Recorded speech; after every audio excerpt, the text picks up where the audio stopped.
हाय, आपके साथ मैं हूँ Surabhi Sharma. India TV YouTube channel subscribe करिए, बेल आइकन दबाएं।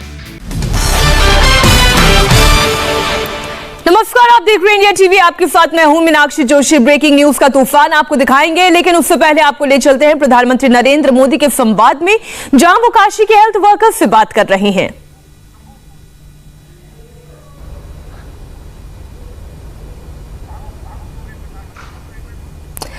और इसी संवाद के दौरान प्रधानमंत्री नरेंद्र मोदी भावुक हो गए हैं। अपनी विनम्र श्रद्धांजलि देता हूं और उनके परिजनों के प्रति सांत्वना व्यक्त करता हूं।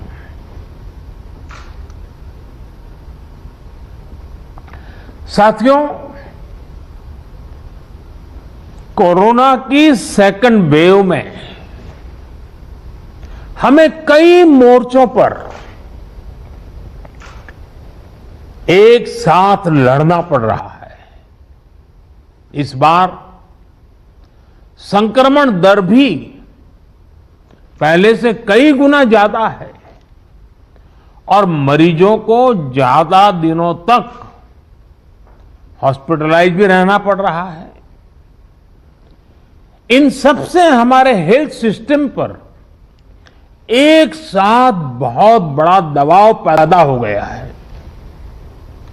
बनारस तो वैसे भी सिर्फ काशी के लिए नहीं, पूरे पूर्वांचल की स्वास्थ्य सेवाओं का एक केंद्र है। बिहार के भी कुछ हिस्से के लोग काशी पर डिपेंडेंट होते हैं। ऐसे में स्वाभाविक तौर पर यहां की स्वास्थ्य व्यवस्था पर इतना दबाव बहुत बड़ी चुनौती बनकर के आया। पिछले 7 सालों से यहां के हेल्थ सिस्टम को लेकर जो काम हुआ, उसने हमारा बहुत साथ दिया। फिर भी ये असाधारण परिस्थिति रही। हमारे डॉक्टर्स, हमारे हेल्थ वर्कर्स के इतने बड़ी परिश्रम से ही इस दबाव को संभालना संभव हुआ है। आप सभी ने एक एक मरीज की जीवन रक्षा के लिए दिन रात काम किया। खुद की तकलीफ, आराम, इन सब से ऊपर उठकर जी जान से जुटे रहे, काम करते रहे। आपकी इस तपस्या से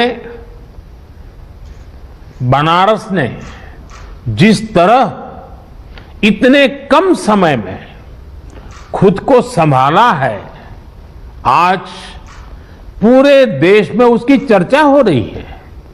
साथियों, इस मुश्किल दौर में बनारस की सेवा में लगे हमारे जनप्रतिनिधियों ने और अधिकारियों ने भी, हमारे सुरक्षा बलों ने भी लगातार काम किया है। ऑक्सीजन की सप्लाई को बढ़ाने के लिए ऑक्सीजन प्लांट शुरू किए गए, कई नए ऑक्सीजन प्लांट भी लगाए गए। बनारस समेत पूर्वांचल में नए वेंटिलेटर्स और ऑक्सीजन कॉन्सेंट्रेटर्स की भी व्यवस्था की गई। साथियों, बनारस ने जिस स्पीड से इतने कम समय में ऑक्सीजन और आईसीयू बेड्स की संख्या कई गुना बढ़ाई है, जिस तरह से इतनी जल्दी पंडित राजन मिश्र कोविड अस्पताल को सक्रिय किया है, ये भी अपने आप में एक उदाहरण है। आधुनिक तकनीक वाली नई मशीन्स आने से यहां आरटीपीसीआर टेस्ट की संख्या भी बढ़ी है। मुझे बताया गया है कि बनारस का इंटीग्रेटेड कोविड कमांड सेंटर भी बहुत व्यवस्थित तरीके से काम कर रहा है। आपने जिस तरह से टेक्नोलॉजी का प्रयोग किया, सभी जरूरी व्यवस्थाओं को मरीजों और आम लोगों के लिए सुलभ बनाया, वो अनुकरणीय है। हमारे देश में पिछले कुछ वर्षों में जो योजनाएं बनी, जो अभियान चले, उसने कोरोना से लड़ने में काफी मदद की है। स्वच्छ भारत अभियान की वजह से बने शौचालय हो, आप सोचिए जब 2014 में आप लोगों ने मुझे सांसद चुन करके भेजा और जब मैं आपका धन्यवाद प्रस्ताव करने के लिए आया था, आपने मुझ पर इतनी प्रेम वर्षा की थी, इतने आशीर्वाद दिए थे, लेकिन मैंने क्या किया, पहले दिन देने की कोई बात ही नहीं की। मैंने मांगा आपसे, काशीवासियों से मांगा, और मैंने पब्लिकली कहा था कि आप मुझे वादा कीजिए हम काशी को स्वच्छ करेंगे। आज हम देखते हैं कि काशी को बचाने में आप लोगों ने स्वच्छता का जो मुझे वादा किया था और काशीवासियों ने स्वच्छता के लिए जो जहमत की और लगातार की है, उसका आज हमें लाभ मिल रहा है। आयुष्मान भारत योजना के तहत मुफ्त इलाज की सुविधा जो की गई, वो भी इसमें लाभ करता रही है। उज्ज्वला योजना की वजह से मिले गैस सिलेंडर हो, जनधन बैंक खाते हो, या फिर फिट इंडिया अभियान हो, योग और आयुष के प्रति अब जब हम यूएन के द्वारा अंतर्राष्ट्रीय योग दिवस को स्वीकृति पूरे विश्व से मिली और 21 जून को योग दिवस शुरू किया, तो शुरू में तो बड़ी मजाक उड़ाई गई, आलोचना की गई, सांप्रदायिकता बिन सांप्रदायिकता में रंग धोए गए, लेकिन आज पूरे विश्व में कोरोना के खिलाफ लड़ने में योग का भी महात्म्य प्रचलित हो रहा है। योग और आयुष के प्रति जागरूकता, इन सभी ने कोरोना के खिलाफ लड़ाई में लोगों को की ताकत बहुत बढ़ाई है। साथियों, महादेव की कृपा से बनारस आध्यात्मिक क्षमताओं से भरपूर शहर है। चाहे कोरोना की फर्स्ट वेव रही हो या सेकेंड वेव, यहां के लोगों ने धैर्य और सेवा का अद्भुत परिचय दिया है। मेरी काशी के लोग, यहां के सामाजिक संगठन मरीजों की, गरीबों की, बुजुर्गों की लगातार एक परिवार के सदस्य की तरह सेवा कर रहे हैं, चिंता कर रहे हैं। किसी परिवार को खाने की चिंता न करनी पड़े, किसी गरीब को दवाइयों की चिंता न करनी पड़ी, काशी ने इसके लिए खुद को समर्पित कर दिया है। कई व्यापारियों ने तो खुद आगे आकर अपनी दुकानें बंद की ताकि संक्रमण की चेन को तोड़ा जा सके। इन सभी व्यापारी भाइयों ने, हमारे इन साथियों ने अपने आर्थिक नफा नुकसान की चिंता नहीं की, बल्कि अपने संसाधनों से वो सेवा में लग गए। आपका ये सेवा भाव किसी को भी अभिभूत कर देगा।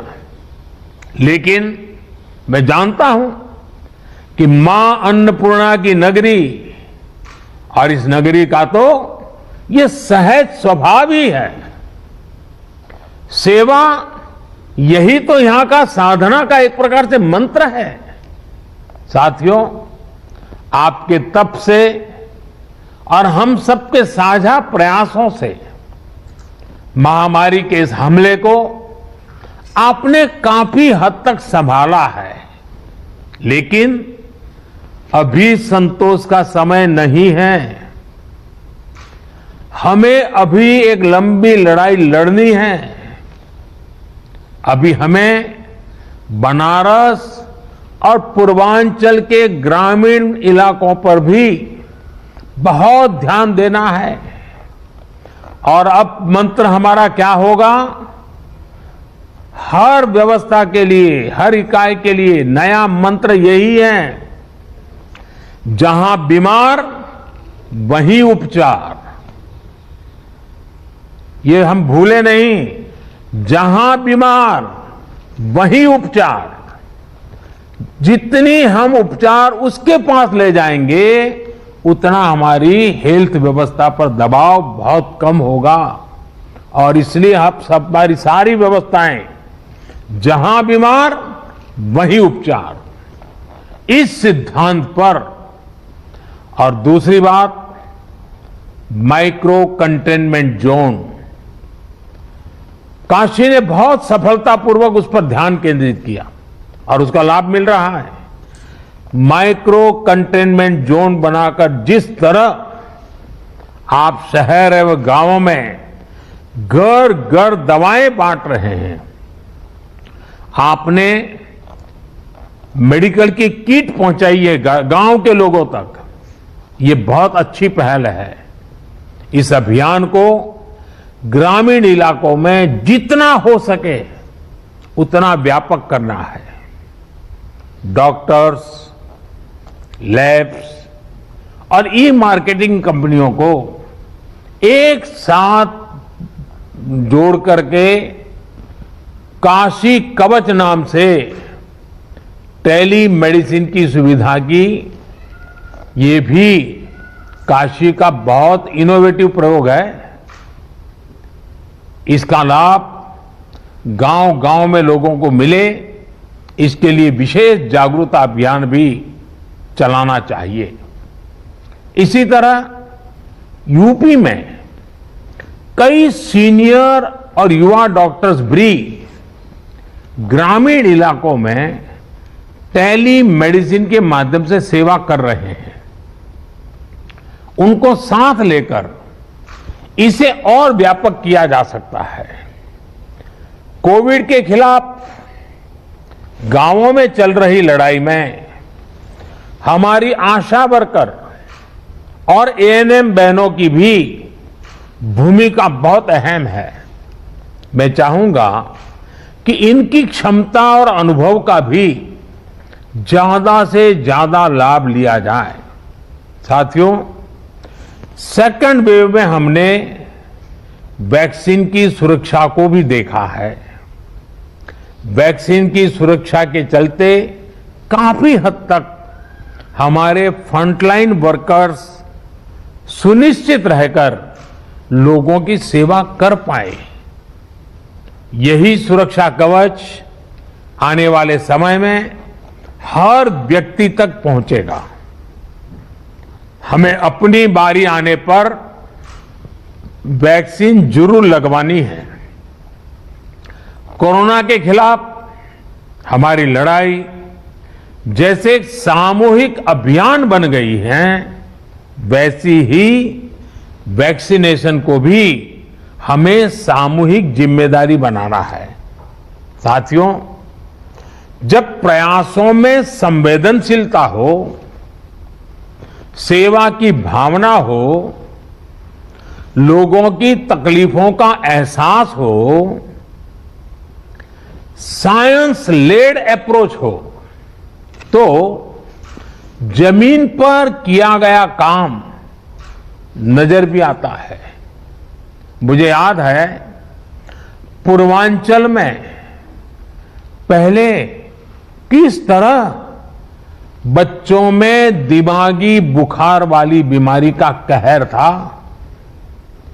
दिमागी बुखार से हर वर्ष हजारों बच्चों की दुखद मृत्यु हो जाती थी, अनगिनत।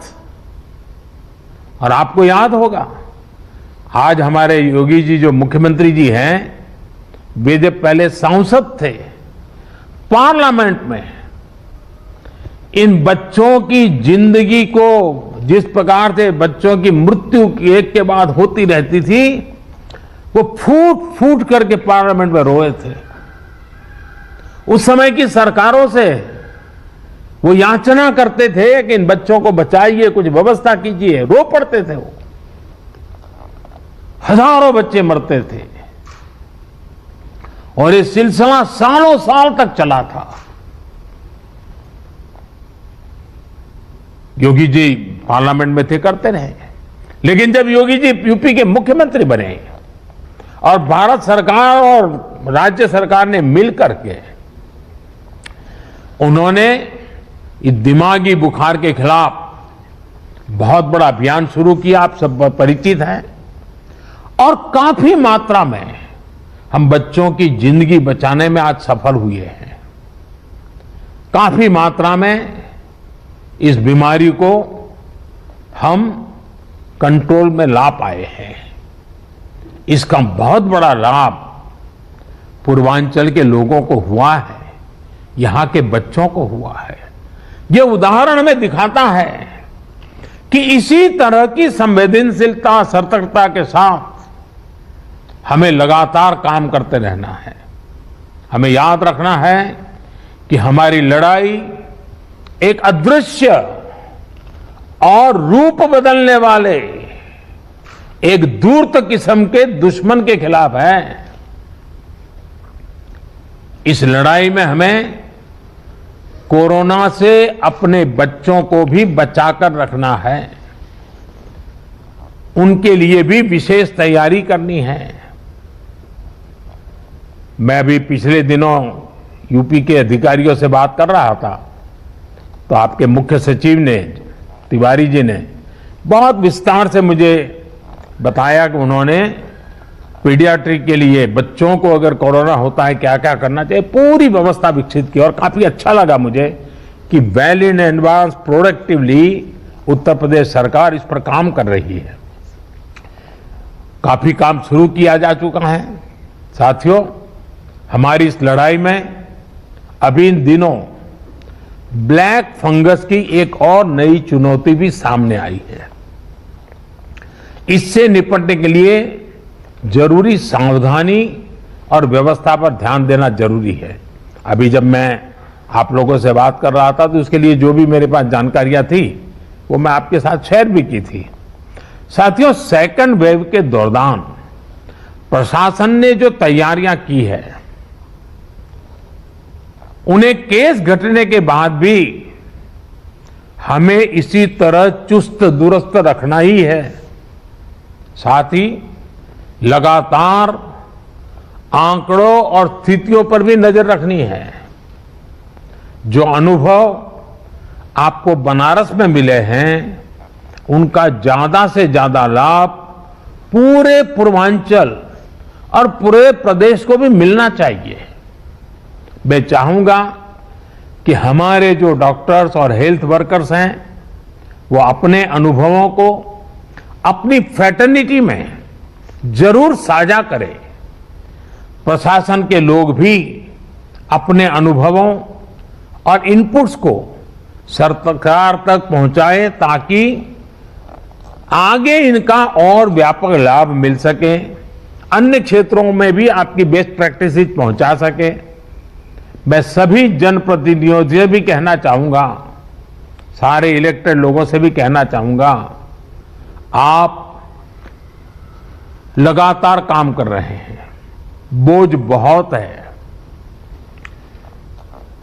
कभी कभी जनता जनार्दन का राजी नाराजी के स्वर को भी सुनना पड़ता है, लेकिन मुझे विश्वास है कि जिस संवेदनशीलता के साथ आप जुड़े हैं, जिस नम्रता के साथ आप जुड़े हैं, ये भी अपने आप में सामान्य नागरिक को एक मरहम का काम करता है। और इसलिए मैं सभी जनप्रतिनिधियों को भी इस अभियान में जुड़ने के लिए और उसका नेतृत्व करने के लिए एक प्रकार से संतोष प्रकट करता हूं। हम सबको देखना है कि एक भी नागरिक को अगर कोई तकलीफ है तो उसकी चिंता जनप्रतिनिधियों का भी स्वाभाविक दायित्व है। उसे अधिकारियों और सरकार तक पहुंचाना, उसका समाधान सुनिश्चित करना, ये काम हमें आगे भी जारी रखना है।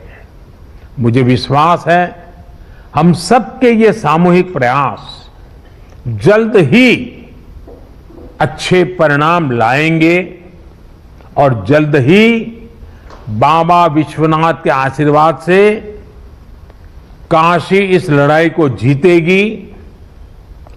मैं आप सबके उत्तम स्वास्थ्य के लिए कामना करता हूं। बाबा विश्वनाथ के चरणों में प्रणाम करते हुए प्रार्थना करता हूं कि सब लोग स्वस्थ रहे। पूरी मानव जात का कल्याण तो बाबा विश्वनाथ करते हैं, इसलिए उनके लिए किसी एक भूभाग के लिए कहना उचित नहीं होगा। आप स्वस्थ रहें, आपके परिवारजन स्वस्थ रहे, इसी कामना के साथ आप सभी का बहुत बहुत धन्यवाद।